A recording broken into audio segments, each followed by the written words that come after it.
for me, speaking personally, when it came to my relationship with God, when I got to the point where I was even questioning if God was real and if I even wanted to know him and be connected to him, because that's where I was at, if I'm being completely honest, it didn't start off immediately. I didn't just wake up and go, I think I'm gonna just, chuck up the deuces, Lord. I don't think I'm gonna be on this program. That didn't happen. It was like small compromises.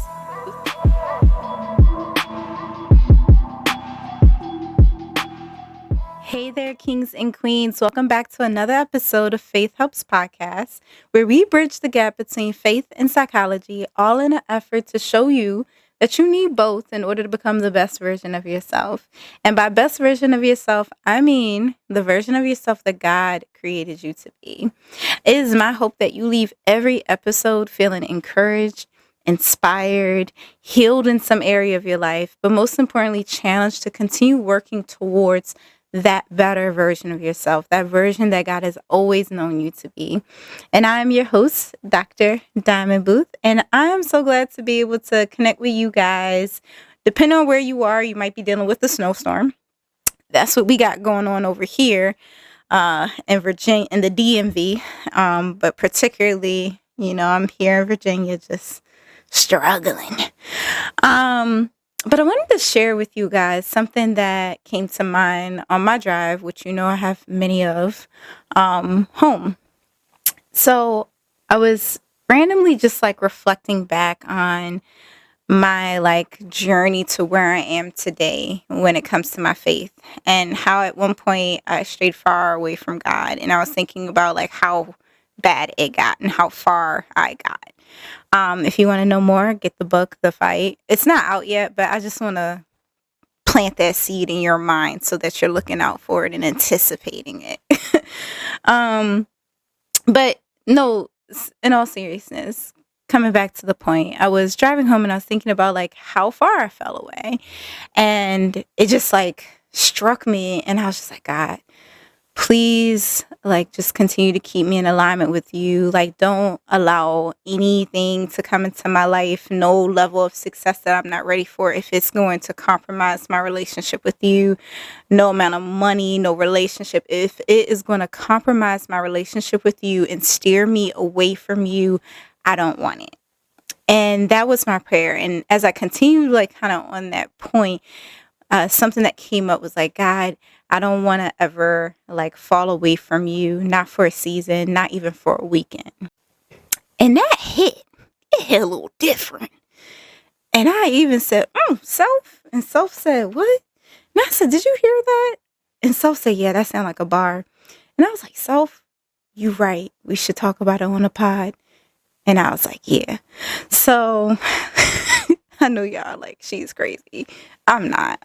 I'm just, sometimes you got to talk to yourself when you're on a 3-hour drive, or hour and a half drive technically. But anyway, I was stuck on that point of God, don't let me fall away from you, not for a season, not even for a weekend. And it struck me because as I was thinking about it, a lot of times we look at people who have fallen away from the faith, or lost or turned away from Christianity, or even to broaden it past faith. We look at people who are struggling with addiction, and they keep relapsing, or people who are struggling with mental health, very severe issues. And we think, oh man, how they get so bad, or they just threw everything away. And we don't realize that it's a gradual falling away. It doesn't happen instantly. Addiction doesn't happen just overnight. Poor management of finances doesn't just happen overnight. It's a gradual behavior. Falling away from God in relationship with him, when you were in relationship with him, that happens gradual. It's a gradual falling away.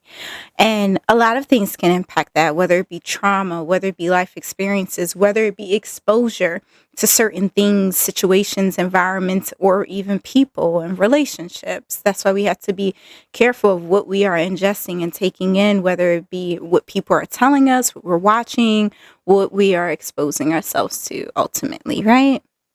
And I think it's important for us in this season, and as we are so very early in the new year, yet the early season of anything is when it's the most fragile, when it's the most vulnerable, because you don't have all your ducks in a row yet.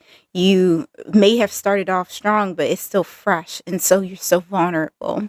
The new habit, the new plans and agendas and goals that drive to stick with the gym, those are fresh and they are vulnerable. You're at risk to kind of backsliding and falling back. And I think a lot of times we underestimate how the little bit of compromise ends up becoming something years down the road that we never even imagined. For me, speaking personally, when it came to my relationship with God, when I got to the point where I was even questioning if God was real and if I even wanted to know him and be connected to him, because that's where I was at, if I'm being completely honest, it didn't start off immediately. I didn't just wake up and go, I think I'm gonna just, chuck up the deuces, Lord. I don't think I'm gonna be on this program. That didn't happen. It was like small compromises. It was those small moments of, I don't need to pray today, or I don't even want to pray today. It was the small compromises of, God, I'm so mad at you about that, and I'm not even going to process it. That's why I'm so big on when talking to God about what you're feeling and dispelling this myth that you can't talk to God like he is your like dad, like he is a person in front of you. Like, talk to him real. He created your personality and your mouth, so he know how you talk. Be real with him, because that's how you're going to get a real relationship with him. And looking back, I didn't really have a real relationship with him at that point in time in my life, because so many small compromises started creating a wedge between him and I. The compromises of frustration, trauma, hurt, disappointment, things that didn't work out my way, even though I ultimately found out later that it was for my good. It happened with those small wedges. When it comes to addiction, it's those small compromises, those small moments of exposure, trying just a little of this, just a little of that, and it grows over time. Your bank account, for somebody, that didn't happen overnight, boo. I mean, it may have, depending on, the day. But the behavior, that habit, that mentality, that money mindset, that didn't happen overnight. That was years of what you learned from your family, what you observed, and what was passed down, and the habits you formed of just, throw it in the bag, right? I was singing that song, and now look at you. Anyway, it started with those subtle compromises, those subtle shifts. And it's really important when you notice that pattern is to address it right then and there. And also for people on the other side to not be so judgmental when you see people who are in these various examples that I've given, and not being so quick to judge them and to have more compassion. That's one of the things I love about my job.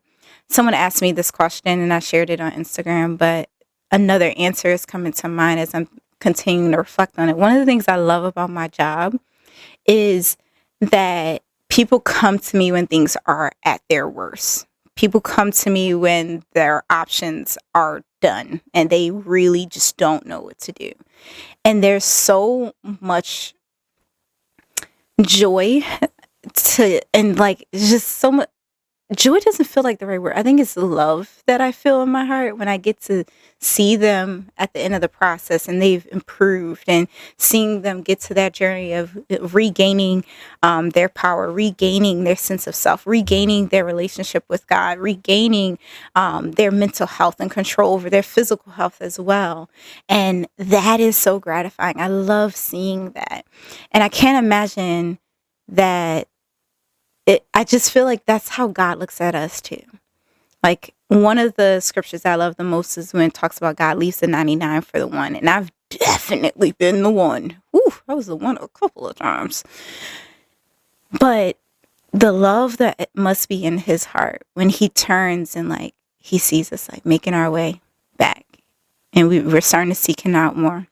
And sometimes you make your way back to the faith with an attitude like, let me see what you're talking about over here, Lord, because honestly, I'm still mad about XYZ, and I'm mad that XYZ happened. And where were you when XYZ happened, right? That is real, and having those real questions and bring them to God in a place of not just, because sometimes we ask God questions and we don't really want to answer. We're just so angry. That's the only thing that's coming up. You need to deal with that anger, and then you can come to God from a place of like, help me understand this, but more importantly, beyond understanding, if I don't even ever get the understanding, help me heal from it. Help me have your hand in this. Help me have your heart and your love and your healing and your mercy and your grace in it. That's the ultimate goal. But you got to deal with the other stuff on the top so that you can get to that point. Just being realistic. But the point is that we go through something painful. We go through a challenge. We encounter things. We encounter temptation, and there are subtle shifts that happen over time that ultimately land us in a place way down the line where we're looking around and like, how did we get this far? When it comes to answering that question of like, how did I get here? Part of it is the small compromises. And then another part of it is the why behind it happens. And there are the 4 Ds to why I think it happens and why I've seen it happen for not just myself, but for people. The first one is distraction. So life is busy, okay? And if you're chasing goals, if you have a family and your mother and your father and you work X amount of jobs, so on and so forth, life gets busy, you get distracted, and you notice yourself starting to fall away from the habits and routines that you typically would keep. And even some of those goals, that typically is what happens with the New Year's resolutions. You have these wonderful New Year's resolutions, but distraction starts to creep in because so many things happen. And depending on the year, we saw this with COVID, started a new year and bam, pandemic, bam, we have the lockdown. So many different things happen this year. All types of stuff broke out at the new year. And so distraction, things pull our attention away from our values, our morals, our faith, and our relationship with God, and also the path that we're supposed to be on, that lane that we're supposed to be fixed on. The second one is discomfort.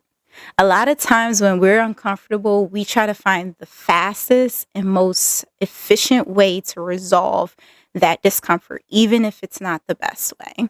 When it comes, for example, when it comes to discomfort with fitness, I'll say on that example.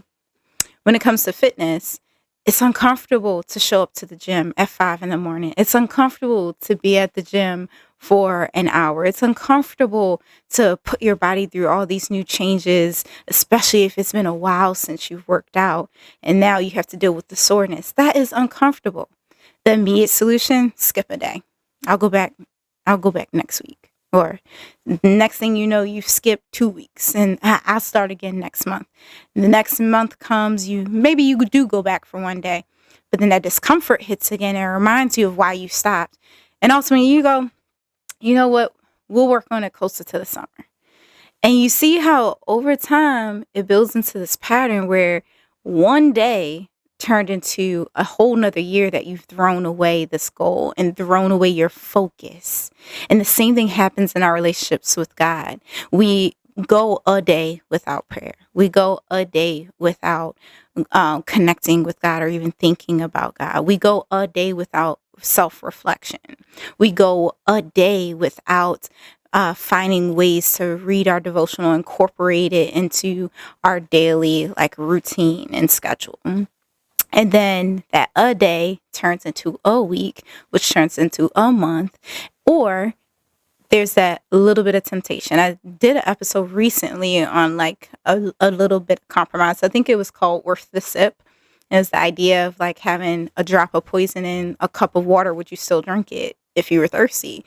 And most people with sense would not drink it because there's poison in it, regardless of how much water it is. And so the same thing happens sometimes with our relationship and walk with God. We make those small compromises of it's just a little bit of this. It's just a little bit of that. We see it with business in our career, just a little bit of sliding money under the table, just a little bit of fudging up the numbers a bit. And even with our mental health, I see it all the time when we get to a point where the work is starting to get a little bit hard and therapy's it's not fun anymore and it's not the thing that everyone's doing anymore. And we're actually starting to get to the root of some things and you're uncomfortable and you don't like it. And I'm touching on those soft points in your heart that haven't quite healed. And we're starting to dig up some of that trauma. They skip a week or they skip a couple weeks and then the work has to begin anew, or they fall off or leave therapy and they say, you know what, right now, this is not a good season of therapy for me because I have this going on with the business. I don't have the time to deal with my mental health. That is the biggest lie ever. Telling yourself you don't have time to deal with your mental health is the biggest lie ever, because if you don't make time for it, just like your physical health, it will make time for you. It's going to show up in every area of life. It's going to show up in how you parent. It's going to show up in how you do your work. It's going to show up in how efficiently and effectively you are as a CEO, as a business owner, as an entrepreneur, whatever your job is. It's going to show up. So you might as well deal with it on the forefront and don't make those like small compromises and small, subtle, gradual shifts away from what the focus should be. The third D, so to speak, is disillusionment. And what I mean by that is like sometimes we feel like God isn't showing up and he's not showing up in the way we expect, so we think he's not there. And I find that even I myself did that in moments when I look back where I felt as though because God didn't answer the prayer the way that I was expecting it, then that means he's not answering it. Or that means he isn't saying what I know deep down in my heart he told me. He told me leave that relationship alone. But because I didn't see the eagle dragging the sign across the sky and the rainbow and the heavens open up and say, Diamond, leave that relationship. Now, this is God telling you to do this. I'm like, that wasn't God. And so that's another thing that we do to like trick ourselves. And honestly, we create the narrative that fits our comfort level. It fits what we want. It fits what our desires are. And the way you separate that is asking yourself, identifying one, what is the outcome that you want? What are the outcomes that you may not want? And then when you separate what you want and you separate how it's impacting you and you pretend that this is a different person, you distance yourself from it, you don't make it personal. What would you feel God is telling that person? What are the signs and where is God's character in it? A lot of times, if we just ask ourselves, is God's character in this situation? Is his presence in this situation? God is love, God is kind, God is patient, he is graceful, he is merciful. If we're not seeing that there's integrity, like if we're not seeing those core values showing up in the situation or the decision, it's probably not God. It's probably what we want speaking a bit louder. And sometimes when we crucify and we sacrifice what we want, we can actually get to the place that God actually has for us and wants us to be, which is ultimately going to be 10 times better. And I know in the moment, it's hard to believe that, but it is. And this applies also to when we talked about success in the previous episode, those moments where You want the raise and you want the business to scale to this. And so you start making those like little compromises, or you start feeling as though, you know what, it's not working out and I've been trying this for 2 years and maybe I'm not supposed to do it. Well, maybe you've been trying to do it the wrong way. Maybe God's trying to teach you patience and endurance in this moment. But have you sought him out to even reveal that and clarify that? And then another one, the fourth D, is deception. And I've alluded to this multiple times. Like, the enemy is always going to try to deceive you and convince you of a lie that about God, about who you are, and about your situation. And a lot of times we fall right into that deception. We fall into the deception when it comes to our mental health. It'll never get better. So why do I try? Therapy hasn't worked those past times. Why would it work now? You know, maybe you had some sucky therapists, and there are some there are some sucky therapists out there. Maybe you have tried only a specific modality of therapy, but you need something different for your needs. Maybe the therapist that you've seen, you've been handpicking because you wanted all these specific criteria, and God has your healing and answers available in someone that may not match your preferred image of how you want a therapist to look and show up for you. Maybe if you sacrifice that list of things that you want, God can reveal to you the husband, the wife, the spouse. Maybe if you surrender those things and you don't get deceived by your own desires or what your society is telling you should want, you'd be able to see clearly what is actually going to be good for you and healthy for you. The other lie that a lot of times happens is not even just the enemy, it's ourselves. We lie to ourselves. We tear ourselves down because of past experiences. We convince ourselves that because we failed at one thing, then we're going to fail at everything else. Or we convince ourselves that just because all of the people in our family prior to you has been like confused and divorced and had all these other issues, then that's going to be the same narrative for you. It doesn't have to be if you don't choose for it to be. But you have to make that intentional decision to focus on what is it that you're trying to work towards? What is it that God's put in your heart? And what is it that is going to allow you to get to that point and stay focused on that point and focus on that goal, focus on that calling, and not get so distracted, not being deceived, and not getting derailed by your discomfort or falling into disillusionment, and being able to actually for once see what God is trying to do in your life and see it come to fruition. And also tap into a higher level of yourself and tap into a version of yourself that otherwise you're not going to see. So that's the why. The next part is the how. How do you stay rooted? How do you stay grounded? How do you stay focused so that you don't veer off track? The first part is you want to do daily check-ins. And this can be in the morning, this can be in the afternoon before you go to bed, but check in with yourself. Take notice of what you're feeling in your body. What are the quality of your thoughts? What emotions are coming up for you? What is your heart carrying? And that takes a lot of practice to kind of sit with yourself. Sitting in those moments of like really taking evaluation of like, how am I feeling in my body? Sometimes when we do that, we start noticing, there's a little grief right there. What is that grief about? What is that grief saying? I always teach my clients, like when we are talking about emotions, what are the emotions saying? If you are struggling, like nailing where it's coming from, talk to the grief, talk to the anger. Where are you coming from right now? What is the anger saying? And practicing just those daily check-ins with yourself, having those daily check-ins with your faith and your relationship with God and where you are in alignment, or maybe you're starting to veer off track. But if you're doing it daily, you catch it before it gets to that point where it's like, how did I end up here again? Secondly, accountability. accountability for yourself, because at a point you can't rely on everyone else all the time. You need to start practicing your own integrity, responsibility, and accountability.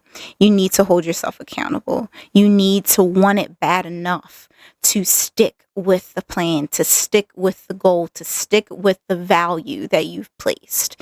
And when it comes to accountability, to broaden it, once you've got yourself in line, is having that trusted inner circle, having that trusted community, whether it be a mentor or whether it be just a small group of friends. It doesn't necessarily have to be in the church. Sometimes those don't work out. Maybe it's a group of friends that you guys just always are able to talk about, your feelings with and your emotions in a healthy way, and you don't leave feeling worse, but you actually leave feeling motivated, inspired, or like, okay, I know what I need to do. Like, when you are receiving healthy accountability, it should leave you feeling like a sense of resolve of, okay, yeah, that wasn't a good decision. This is how I can change. This is what I'm going to do to change. And when it's unhealthy, it leaves you feeling less than. When accountability is unhealthy, it leaves you feeling worthless and more unmotivated. That's what we want to steer away from. So, 1, get yourself in line. And then 2, check your inner circle and be vulnerable and honest enough with them, if they are a healthy circle, to share with them what are those things that you're struggling with, as well as those things that you're working towards, so they can check in with you as well.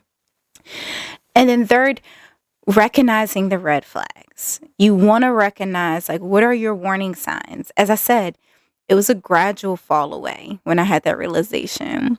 And when it comes to like things like addiction, it's a gradual and subtle shift, right?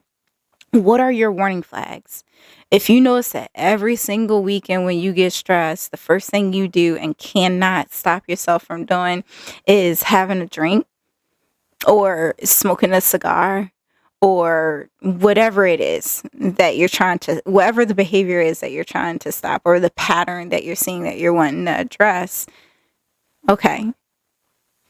Focus less on the behavior, because that's just the fruit of something deeper. What's leading you to that? Okay.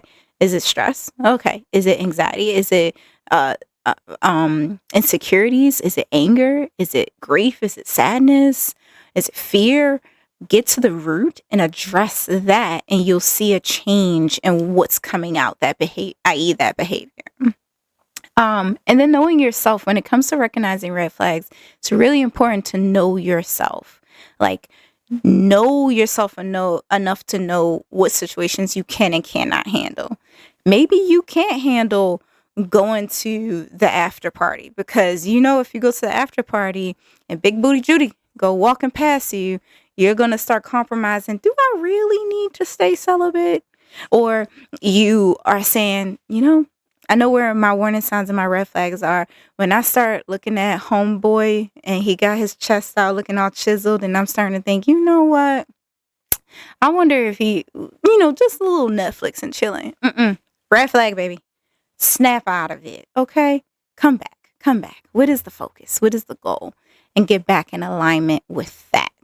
And don't put yourself in those situations where you're going to compromise, and you're going to waver on whatever the goal is, or waver away from your relationship with God, or waver away from your values and morals. Notice that ahead of time, and then don't put yourself in those situations. And part of that is knowing yourself. And the more time you spend in self-reflection and paying attention to your patterns, your behaviors, paying attention to the quality of your thoughts, paying attention to your emotions and your body, you'll start to be able to get to know yourself more. And you'll know what those red flags are for you, and what limits and boundaries you need to set. And then lastly, you want to make room for conviction. And what I mean by, first off, to clarify, you want to make room for conviction, not condemnation. Conviction is a recognition of, okay, this was wrong. What I did was wrong.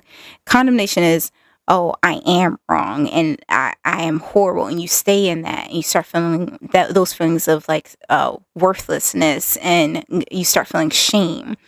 That is not what God has called us to. Conviction, you recognize what you did was wrong, or you recognize what you did was out of alignment with who you're working towards becoming, or it's veering you off track. Okay, how do I change that?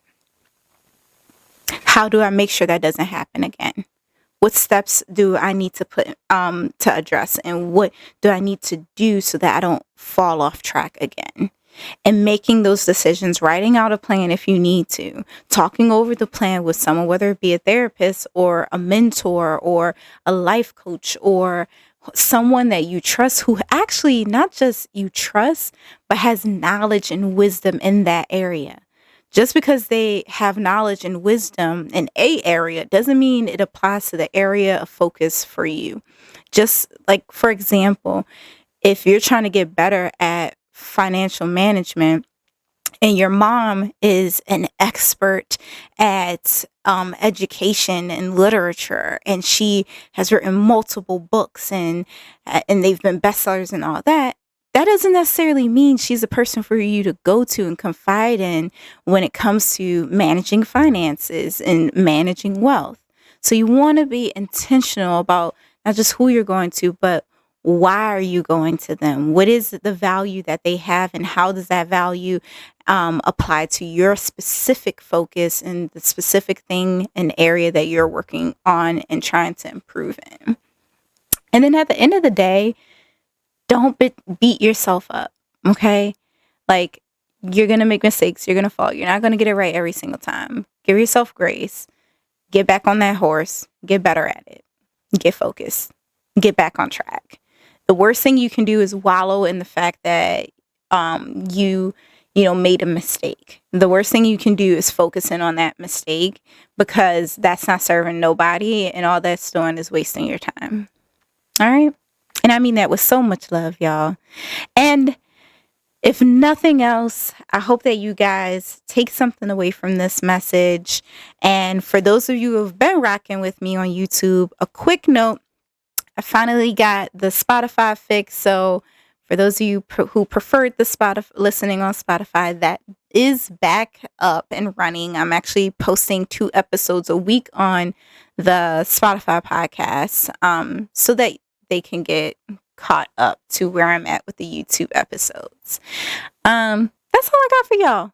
Y'all have a good day. Peace out. Bye. Oh, and if nothing else, remember, faith helps.